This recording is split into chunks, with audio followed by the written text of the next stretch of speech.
नमस्कार. मी विश्वास उडगी.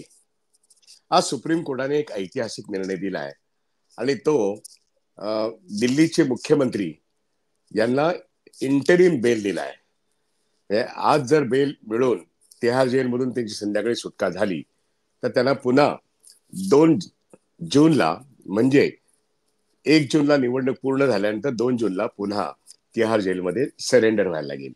म्हणजे हे जे काय अंतरिम बेलचा हा जो निर्णय आहे सुप्रीम कोर्टाचा, हा लोकशाहीमध्ये ज्या पक्षाचे ते अध्यक्ष आहेत त्यांच्या उमेदवारांकरता प्रचार करण्याकरता त्यांना ही बेल मिळालेली आहे. आता गंमत अशी आहे की इलेक्शन कमिशनचं ह्याच्यावरती लक्ष नव्हतं का? केंद्र सरकारचं ह्या प्रश्नावरती लक्ष नव्हतं का? पण इलेक्शन कमिशन हे भारत सरकारचं एक किंबहुना भारतीय जनता पक्षाचा एक उजवा हात किंवा डावा हात या पद्धतीने वावर करणारी संस्था अशाच तऱ्हेचं त्याचं आता वर्णन करता येईल. कारण कोणत्याच प्रश्नामध्ये ते हस्तक्षेप करत नाहीत. ते फक्त नरेंद्र मोदी आणि अमित शहा यांच्या बाजूनेच उभे आहेत असं दिसतं. हे यासाठी असं म्हणायला लागतं की अरविंद केजरीवालला जेव्हा 21 मार्चला ईडीने अरेस्ट केलं तेव्हा ही वॉज अ सिटिंग सीएम. ही गोष्ट इलेक्शन कमिशनरने कशी काय मान्य केली असा हा प्रश्न आहे. इलेक्शन जाहीर झाल्यानंतर ज्या पद्धतीने खरं तर कोड ऑफ कॉन्डक्ट लागू होतो त्या ठिकाणी ईडीची action, super action election commission बघत होतं. त्यामुळे इलेक्शन कमिशन कडून फार मोठ्या अपेक्षा जनतेच्या राहिल्याच नाहीत. पण सुप्रीम कोर्ट काय करतं असा एक महत्वाचा मुद्दा या ठिकाणी सर्वांना भेडसावत होता. सुप्रीम कोर्ट असो, दिल्लीतलं शेवटचं खालचं म्हणजे ज्याला म्हणतो आपण एक लोकल कोर्ट होतं, त्याही कोर्टाने न्याय दिला नाही किंवा दिल्लीच्या हायकोर्टाने न्याय दिला नाही. त्यांची बेल विषयीची जी काही याचिका होती ती सगळी त्यांनी रद्द केलेली आहे. आता सुप्रीम कोर्टात जेव्हा प्रश्न आला तर सुप्रीम कोर्टामध्ये सुरुवातीला येऊन ते पुन्हा एकदा खालच्या कोर्टात गेले होते. कारण असं एक बेंच होतं की संजीव खन्ना आणि दुसऱ्या त्रिवेदी, मिसेस त्रिवेदी या बेलकडे जाण्याचं अभिषेक मनु सिंघवी यांनी टाळलं आणि ते सरळ खालच्या कोर्टात गेले. आता खालच्या कोर्टातून पुन्हा एकदा वरच्या कोर्टापर्यंत प्रवास झाल्यानंतर कुठेही बेल याचिका एक्सेप्ट झाली नाही किंवा ती रद्द झाली. म्हणजे अरविंद केजरीवाल यांना त्यांच्यावरती कुठलेही आरोप नसताना त्यांना एकूणच मदिरा उद्योग जो आहे किंवा त्या ठिकाणची लिकर पॉलिसी जी आहे दिल्लीची त्याचे ते मुख्यमंत्री म्हणून धोरण त्यांनी ठरवलेलं आहे. परंतु त्या व्यवहारामध्ये आरोपी जो आहे की ज्याने पैसे दिले असा ज्यांचा दावा आहे त्या आरोपींना साक्षीदार करायचा माफीचा. आणि ज्यांना पैसे दिलेत म्हणजे अरविंद केजरीवाल असतील किंवा त्यांचे मंत्री असतील किंवा तो आप नावाचा पक्ष असेल याच्या पदाधिकाऱ्याने पैसे दिले असं जे म्हणतात ते मोकळे आहेत. आणि ज्यांना पैसे दिले असं ज्यांच्यावरती आरोप आहे म्हणजे अरविंद केजरीवाल आणि त्यांचे सगळे मंत्री सहकारी यांच्यावरती कुठेही मनी ट्रेल नाहीये, यांच्याकडे काही सापडलं आहे असंही नाहीये. तरी सुद्धा पीएमएलए कायद्याखाली म्हणजे अँटी मनी लॉन्ड्रिंग ऍक्ट जो आहे त्याचा कलम 4 हा इतका पॉवरफुल आहे जो ईडीच्या बाजूने आहे. जसा यूएपीचा कायदा एखाद्याला 8 टाकायचा म्हणजे 8 टाकायचा, प्रत्यक्ष पुरावे 2 वर्षानंतर बघू. ही जी काही पद्धत आहे इथे एका सिटिंग इलेक्टेड लोकनियुक्त मुख्यमंत्र्याच्या बाबतीमध्ये लोकसभेच्या इलेक्शन जाहीर झाल्यानंतर भारतीय जनता पक्षाच्या नेतृत्वाला विशेष करून मोदी आणि अमित शहा यांना वाटणं की आपला स्पर्धक आहे ह्याला निवडणुकीपूर्वीच संपून टाकूया. आणि म्हणून ईडीची ऍक्शन ही 21 मार्चची आहे. 21 मार्च नंतर त्याच्यावर एक प्रतिक्रिया आली आणि रामलीला मैदानामध्ये जी प्रचंड मोठी मीटिंग दिल्लीतल्या तमाम नागरिकांची झाली ती अक्षरशः लाखोंची झाली. रामलीला मैदानात जेवढे लोक होते त्याच्या बाहेर तेवढेच लोक निषेध करत होते. आणि त्या ठिकाणी इंडिया आघाडीच्या तमाम पक्षांची आणि दिल्लीतल्या बाहेरच्या जनतेची एकजूट झाली होती केंद्र सरकार विरुद्ध, ईडी विरुद्ध, अमित शहा विरुद्ध, नरेंद्र मोदी विरुद्ध, भारतीय जनता पक्षाच्या विरुद्ध एवढा संताप लोकांमध्ये असताना या ठिकाणी कुठल्याच कोर्टातून न्याय मिळत नाही. अशा वेळेस अभिषेक मनु सिंघवी यांनी शेवटी जे सुप्रीम कोर्टात आर्ग्युमेंट केलेलं आहे, विशेष करून संजय सिंह यांना जामीन मिळाल्यानंतर एका वेगळ्याच पद्धतीने अभिषेक मनु सिंघवीने आर्ग्युमेंट केले आणि बाहेरून अर्थातच कपिल सिब्बल रोज आपलं कायद्याविषयी जे काही मांडणी आहे ते करत होते आणि सुप्रीम कोर्टामध्ये इलेक्टेड जे रिप्रेझेंटेटिव्ह आहेत किंवा विरोधी पक्षांना न्याय कसा मिळत नाही, मग ते झारखंडचे मुख्यमंत्री सोरेन असतील, ते अजूनही जेलमध्ये आहेत, आणि मुख्यमंत्री अरविंद केजरीवाल असतील, मनीष सिसोदिया किंवा संजय सिंहना जरी राहत मिळाली असली तरी मनोज सिसोदिया आणि जैन हे अजूनही जेलमध्ये आहेत. खरं तर यांच्यापैकी कुणाच्याही बाबतीमध्ये पुराव्यासहित अटक केली हा भाग नाहीच आहे. परंतु पीएमएलए कायद्याचा इतका मोठा गैरवापर आहे की सुप्रीम कोर्टाने सुद्धा बेल दिलेली नाहीये आणि ईडीला मोकळीक आहे की त्यांचं इन्व्हेस्टिगेशन चालू राहील. आणि म्हणून प्रश्न निर्माण होतो की आता सुप्रीम कोर्टाने जे इंटरिम बेल दिलं तो लोकशाहीमध्ये इलेक्शन कमिशनने तारखा जाहीर केल्या आणि त्याची शेवटची तारीख 1 जून आहे आणि 4 जूनला काउंटिंग आहे. अशा वेळेस आप या पक्षाच्या सगळ्याच नेत्यांना आत टाकून जर निवडणुकीमध्ये समान संधी जी असते प्रचाराची, ती समान संधी आप पक्षाला नाकारण्याचा प्रयत्न जेव्हा एका अभिषेक मनु सिंघवी यांनी आर्ग्युमेंट्स केली, त्या आर्ग्युमेंटला यश आलेलं आहे. वास्तविक अरविंद केजरीवाल यांच्या वतीने आम्हाला इंटरिम बेल द्या असा अर्ज नाही आहे. हो, यापूर्वी त्यांनी अर्ज जे केले होते बेलचे ते रद्द झालेले आहेत, पण या ठिकाणी आप पक्षालाच तुम्ही गुन्हेगार ठरवताय. ज्यांना तुम्ही आरोपी म्हणून आत टाकलेले आहेत त्यांच्याकडे मनी ट्रेल काही नाहीये. आणि कोणत्या वेळी अरविंद केजरीवालने अटक केली आहे? जेव्हा इलेक्शन जाहीर झालेले आहेत. म्हणजे जाणीवपूर्वक एका सिटिंग मुख्यमंत्र्याला तुम्ही नाकारताय त्याचा घटनात्मक अधिकार, तो त्यांच्या इलेक्शन्स मध्ये त्यांच्या उमेदवारांचा प्रचार करण्याचा, हे संविधानाला धरून आहे का? आणि नेमकं हेच आर्ग्युमेंट इंटरिम बेलचं ऍप्लिकेशन नसताना आणि याच्या पूर्वी एकूणच कारवाईवरती ईडीच्या स्टे मिळालेला नसताना एक अशा तऱ्हेने सुप्रीम कोर्टाच्या संजीव खन्ना आणि दीपांकर दत्ता यांनी 3 दिवसापूर्वी सांगितलं की निवडणुकीचा प्रचार करण्यापूर्वी आम्ही बेल देऊ शकतो. त्यानंतर या देशाच्या केंद्र सरकारचे ईडी आणि अटॉर्नी जनरल असोत, सॉलिसिटर जनरल असोत, तुषार मेहता यांनी हिरिरीने दोन्ही बाजूची सुनावणी झाल्यानंतर पुन्हा एक ऍफिडेव्हिट फाईल केलं आज. तेव्हा आज सुप्रीम कोर्टाने सांगितलं आम्ही अरविंद केजरीवाल यांना 2 जून पर्यंत बेल मान्य करतो.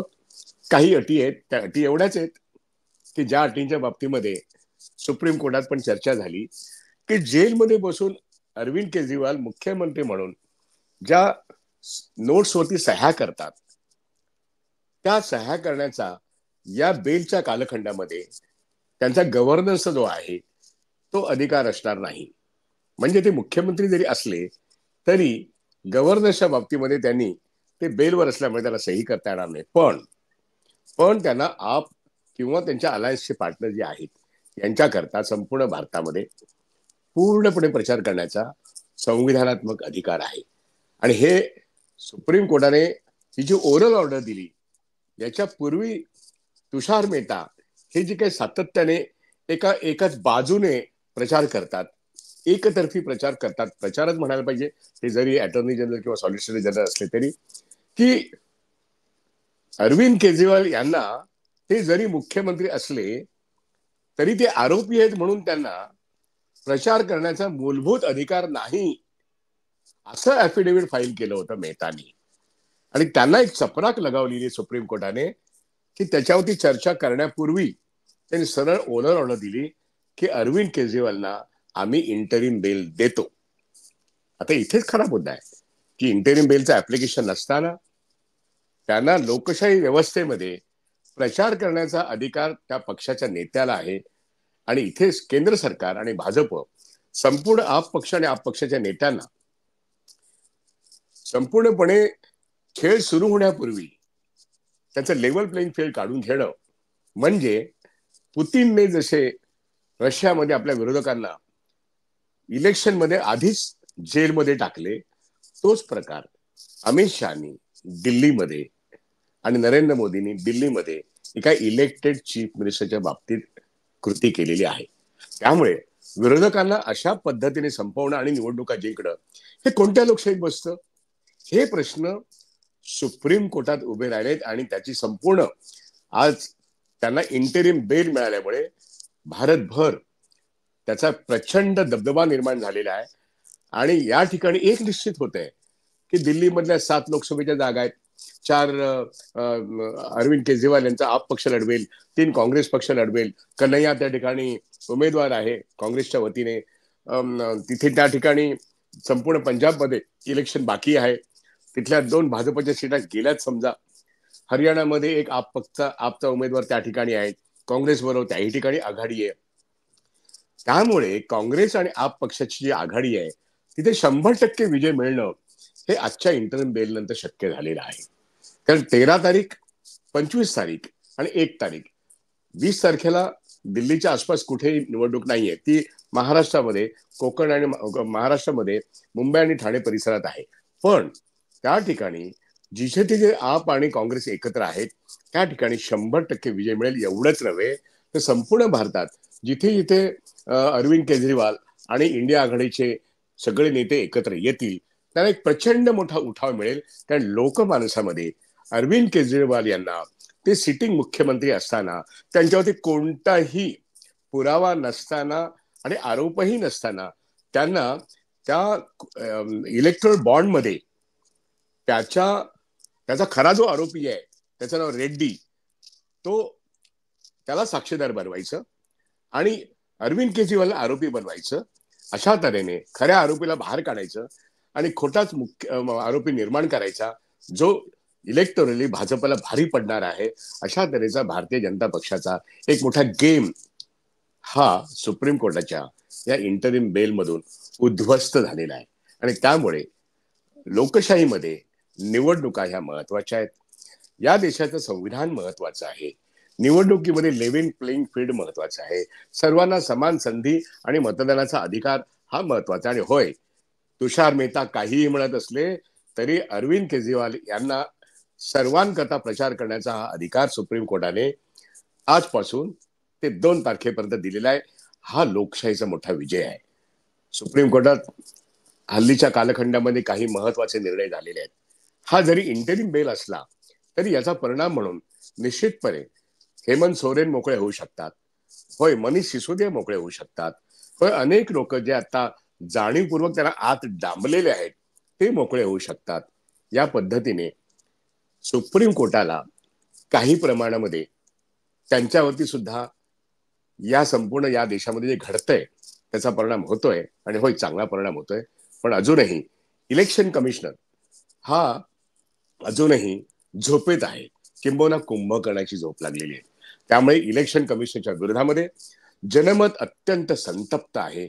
सर्वसामान्य लोक, सिव्हिल सोसायटीले अनेक नागरिक आता पोस्टकार्डचं कॅम्पेनिंग चालू आहे की इलेक्शन कमिशन वरती सुप्रीम कोर्टाने सुओ मोठो केस लावावी. कारण का कोड ऑफ कॉन्डक्ट हे पाळलं जाते की नाही हे बघण्याचं काम इलेक्शन कमिशनचं आहे. हे एक स्वायत्त संस्था आहे. तर स्वायत्त संस्था जर हजारो ऍप्लिकेशन्स आणि स्वतः पंतप्रधानांनी अत्यंत चुकीच्या दृष्टीने हिंदू मुस्लिम करणं, जातीमध्ये धर्मामध्ये मारामाऱ्या लावण्याचा प्रयत्न करणं, करप्शनचे खोटे आरोप करणं किंवा चारित्र्यहीनांचे प्रयोग करणं विरोधी पक्षांवरती, हे जे आरोप पंतप्रधान करतायत, बिनबुडाचं बोलणं, पुराव्यानिशी बोलणं, हे सगळे इंडियन पिनल कोड खाली खरं तर पनिशेबल ऍक्ट आहेत.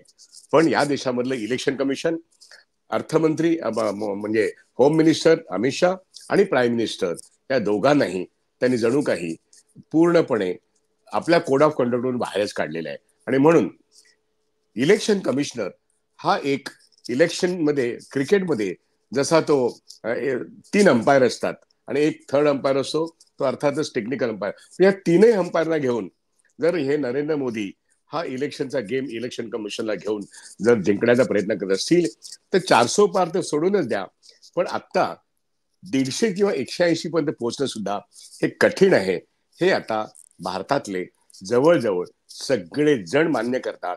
आणि 3 राऊंड झाल्यानंतर ही जर परिस्थिती आहे तर पुढच्या 4 राऊंड पूर्वी अरविंद केजरीवाल, म्हणजे जसं जेल का ताला तोडके हमारा शेर वापस आ गया है, ही जी तिथल्या संपूर्ण उत्तर भारतीयांमधली भावना आहे की जेल के ताले तुटेंगे और पूरा इंडिया अलायन्स जीतेगा.